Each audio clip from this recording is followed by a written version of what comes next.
Don't go away. When Auto Week on Speed Vision returns, Kevin Wilson will show you where Audi's drop-top TT fits in the open-air Roadster mix. Folding top and a small but powerful engine. That's the basic formula for a small sports roadster. It adheres to the formula, but the Audi TT Roadster, well, there's nothing basic about it. It arrived in May as a 2001 model, and whether you're talking design or hardware, its beauty is in the details.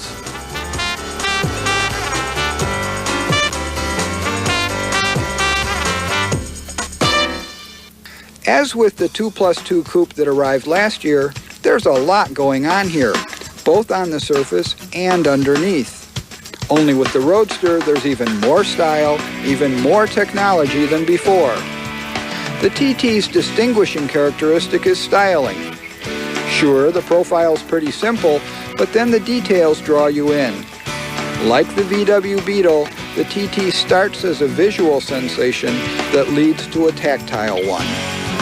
The enticing textures and surfaces within take on an even more alluring quality when exposed to direct daylight with the top down. As with the coupe, the interior design relies on metallic surfaces as accents. Audi has patented the finish on these aluminum trim pieces, which doesn't retain fingerprints. If sounds are a big thing for you, opt for the Bose audio upgrade. This car has the absolute best top-down stereo performance we've ever heard in a factory installation. And this fold-down cover conceals the system from prying eyes, which brings up another point. Even with the top and the windows down, simply lock the car and walk away. Any motion in or around the car, and see what happens.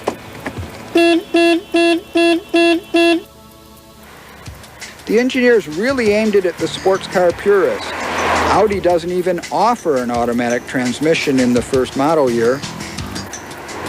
The edge that's missing is a little bit of steering response. When you first cut the wheel into a corner, it's not quite as sharp as last year's coupe. It's a fairly subtle thing, though. It's a purist sports car desire that some of us have. And the car's not really marketed just to those people.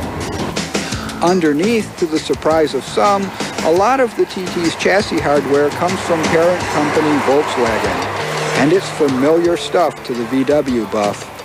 The 1.8-liter Turbo 4 is the same one found in the Beetle, though this 225 horsepower version uses higher boost pressure. If some of the parts have humble origins, though, the prices are hardly humble.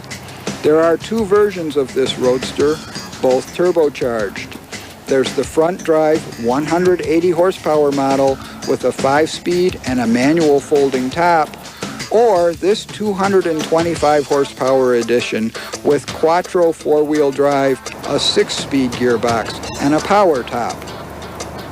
Audi wants $30,500 for the base front drive model, $38,550 for the 225 horse quattro, and our loaded example stickered out at $42,725. The TT's mission is an ambitious one, to carry the flag for sporting performance at Audi. It's part of a broader program that includes participation in the Le Mans 24-hour race. The design has broad appeal, so if it's a halo car for performance, it's also a rolling advertisement for Audi design. Plus, it's a real ball to drive. For Auto Week on Speed Vision, I'm Kevin Wilson, and I'm out of here.